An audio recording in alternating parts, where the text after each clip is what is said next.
Mailbag time here at NFL Daily. Tyler Jones here with you. Thanks for joining us. Coming up on today's show, we will answer your questions that come straight from our mailbag that we answer on our live shows, where you can join us on Mondays at 5 p.m. Eastern, 2 p.m. Pacific, and use the hashtag NFL or Super Chat. That's how you get your questions on the mailbag. And so you may be wondering, well, I want to be a part of a mailbag. How can I join? Well, if you subscribe, then you know when we'll go live here on the channel. Turn on those notifications, and you can interact with the chat box and everybody that's involved and show your face and your name on screen. We can do that for you if you subscribe and be part of our mailbags here on the channel. Subscribe now for free, youtube.com/chatsportstv to join us and to be a part of our mailbag segments here on the channel.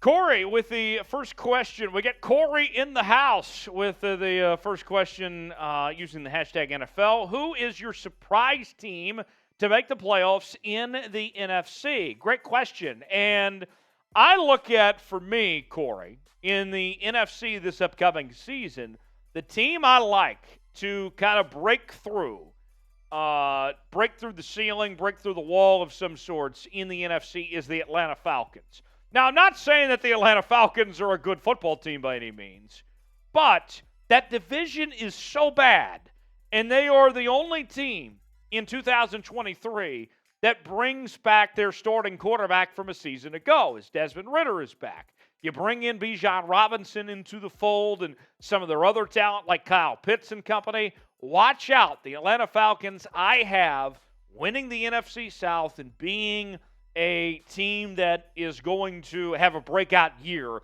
in 2023. Now, winning the NFC South might mean just winning 8 or 9 games, but still, that would be a huge step in the right direction for Atlanta and head coach Arthur Smith and company. To me, that is the team that could take that next step. I'm watching out for Atlanta. We'll see what they do.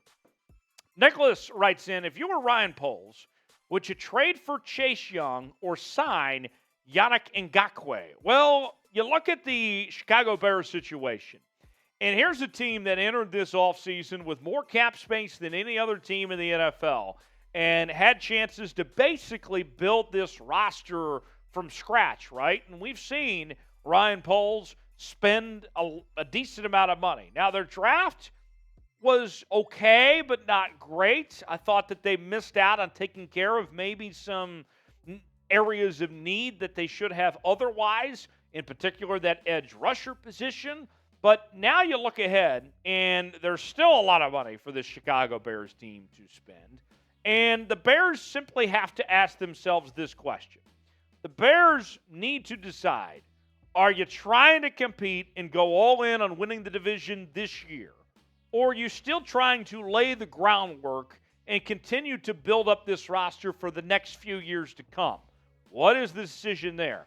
If you're the Bears and you're trying to go all in on this year and for the present, then you go with the veteran like Yannick Ngakoue that doesn't cost you any draft capital or anything like that. You sign him to a one-year deal.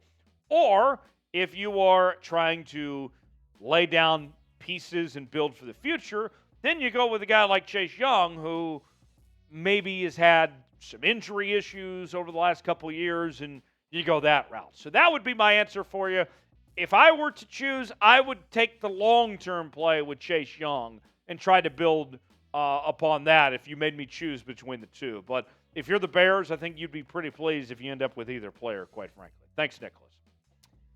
Eric writes in, where will Carson Wentz sign in NFL free agency? Is the USFL an answer? The XFL, Canadian Football League? Carson Wentz. Let's be real with y'all. Carson Wentz is a bum. I wouldn't want Carson Wentz in my locker room. He's a bad teammate. And I think that teams are starting to finally realize around the NFL the real person that Carson Wentz truly is. Say what you want about Colin Cowherd, but he was kind of onto it before everybody else was with the backwards hat thing, right? And we've seen that Carson Wentz hasn't been a very good leader. And for Carson Wentz, it's beyond just the playing ability, right? I mean, you go back to that year that he was in Indianapolis, the numbers didn't look that bad, actually, for that year he was in Indy. But the way that he carries himself, the way that people talk about him, I don't know if you necessarily want him around your team, and I don't know if I necessarily want him as my backup. He's not going to be a starter anywhere this upcoming season. Honestly, I would not rule out the possibility that Carson Wentz doesn't end up on a roster. I think there's still an outside chance that could happen. With that said, where could he still end up? Well, who still needs backup quarterbacks at this point in time? And there's a number of different ways that you could go with that possibility. I mean, does he reunite with Doug Peterson in Jacksonville potentially to be behind Trevor Lawrence? Is that a possibility? Could we see those two, gang up in that case? What about maybe Denver behind Russell Wilson? I mean, you're trying to find, those places that clearly have their quarterback established. Where does Carson Wentz go from there? So those are a couple possibilities, but I wouldn't rule out the idea that Carson Wentz is just done in the NFL. Where will Carson Wentz play next season? It's our ad pin comment today. You might get an ad break. If so, take advantage of it while the ads play and get your votes in. If you want to say the Jacksonville Jaguars, or if you want to say the Arlington Renegades, the XFL champions, by the way, whatever it may be, where you think Carson Wentz is going to end up, here's your chance to tell us. Let us know in the comment section where you think Carson Wentz is going to go. All right, next question. If Williams goes to Detroit, we are Super Bowl ready. That's referring to Quinnen Williams of the New York Jets, who is, looking at potentially being traded. And this is a guy that you looked at that New York Jets team, and they paid so many other guys and fulfilled Aaron Rodgers' wish list. They don't necessarily have enough money to pay everybody. As far as his fit with the Detroit Lions goes, here's a Detroit team that is looking to take that next step, right? They were very good last year, almost made the postseason, had that season-ending win against the Green Bay Packers. Now you fast forward to 2023, and what do you need to do specifically to not only win that division but compete the next level? You need to get better on defense. And Williams could be that guy potentially for Detroit. I think that would be a good find. I don't necessarily think Super Bowl ready, but it would be a step in the right direction. Cash writes in, straight cash, homie. Making it rain, right? Hey, Tyler, who's the big name the Seahawks signed today? Well, the Seahawks, I got to tell you, this was not a new signing from Seattle. This was an update from last week, but we do know the terms now of the Mario Edwards signing, of what they were able to put together exactly. And I want to pull this up for you, the exact contract information, just so we all get this right and so we're all on the same page. Mario Edwards, this signing we knew about last week, but we didn't know the exact terms of the situation. Remember, the money got freed up from Tyler Lockett of him restructuring and opening up that said money. But now the Seahawks get this deal done for Mario Edwards. Going to be a rotational player. Probably not going to start for this Seahawks team. But, I mean, you look at that D-line for Seattle. At this point, anything just helps. It's not a whole lot of money for Mario Williams. It's in the $1.5 to $2 million range. Real cheap contract. Nice player for Seattle. Big name, yeah, because we've known about Mario Williams for quite some time. But not necessarily a big role in this Seattle defense. But everything helps at this point. Put it that way. Thanks, Cash. Subscribe to the channel as we cover the National Football League like no one else does here at Chat Sports as we do our live shows during the week. We're also live throughout the season on our Red Zone channel, also during free agency, the draft, trade deadline, and more. If you want the latest happenings across the National Football League on all 32 teams, we have you covered. Subscribe now for free. Turn on notifications so you never miss a moment. YouTube.com/ChatSportsTV. Parlay. Are we about to parlay this comment here? Dalvin Cook needs to be traded. #NFL. Dalvin Cook's in a very fascinating situation of what's going on there in Minnesota. Dalvin Cook, you look statistically, had a decent year last year with the Minnesota Vikings.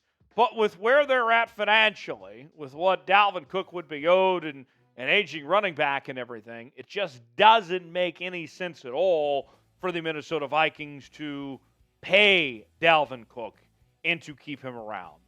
And so with that said, when you look at potential trade partners, who wants to spend that type of money on a running back like that? I don't know necessarily. I don't know, Jim. So with that, I mean, you say he needs to be traded. You make a fair point. What are you going to be able to get for Dalvin Cook? I don't know necessarily. I don't think there's a whole market that's been anxious to be getting a Dalvin Cook trade done as far as that goes. But we'll continue to follow and see. But I doubt he's going to be a Viking next year. Cameron. Hi, Cameron. Who do you think will be the first QB to, I think that means throw at least 60 touchdowns in the NFL? Oh, boy. That's a loaded question. Who's going to be the first QB to throw 60 touchdowns? I mean, if I had to guess, it's got to be Patrick Mahomes, right? I mean, if anyone's going to throw 60 touchdowns in an NFL season, I would think it's the most talented quarterback to ever play the game, being Patrick Mahomes. And what he's been able to do offensively with he and Andy Reid, the match made in heaven they are, and how explosive that offense is. If somebody is, which, I mean, 60 touchdowns is a lot, folks. It will happen at some point. I don't know when. But if somebody's going to do it, if current quarterbacks, Patrick Mahomes would be that guy. But it'd be something. We'll see.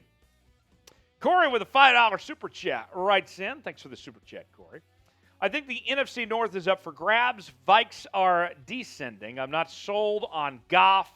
Bears have Justin Fields, and I think he's the best QB in the North. Let's look at the NFC North, for example. Let's go one by one on these teams. You mentioned the Vikes are descending. The Vikes got worse this offseason. And if you're Minnesota, I think it's inexcusable, right? That's a team that took a big step in the right direction last year. There's no reason why Minnesota should not have built upon that. I know that they got eliminated by the New York Football Giants at home and how embarrassing that was. But the decisions they made as an organization just simply didn't make sense. I agree. The Vikings are on a downward spiral. Now, the Bears have Justin Fields, and I'm high on Justin Fields. I think he can be a franchise quarterback in this league, and he's heading in the right direction. But there's still a lot of missing talent gaps of sorts when it comes to that Bears team. They're probably still another year away, but they're headed in the right track. And then you look at the other teams. The Lions, I think, are the favorites, although they have to overcome the suspensions that they start the year with. And then the Packers, of course, are starting from zero with Jordan Love and everything there. I think the Lions are the team to beat in the NFC North. Watch out. Let's see what Detroit does. Tim Branson wants to know, where will Yannick Ngakoue end up? That is the million-dollar question on the minds of NFL fans everywhere. Chicago seems to be a possibility of wanting his services. To me, I look at them. I think the Baltimore Ravens are a possibility. The Ravens have more cash to spend ever since the Lamar Jackson deal went down. I mean, I think when you're Yannick Ngakoue at this point in time in free agency, you want to play for a contending team. And any of those contending teams that could use a pass rusher would be, I would think, the favorites for Yannick Ngakoue. Besides Chicago, I think you're talking about your Baltimores, San Francisco's, Phillies, Kansas Cities of the world, those type of teams potentially for Yannick Ngakoue. We'll see where ultimately he ends up. What say you? Where will Yannick Ngakoue sign in NFL free agency? Tell me what you think where he'll go when it's all said and done, where his best option will be, where he'll sign. Tell me what you think in the comment section.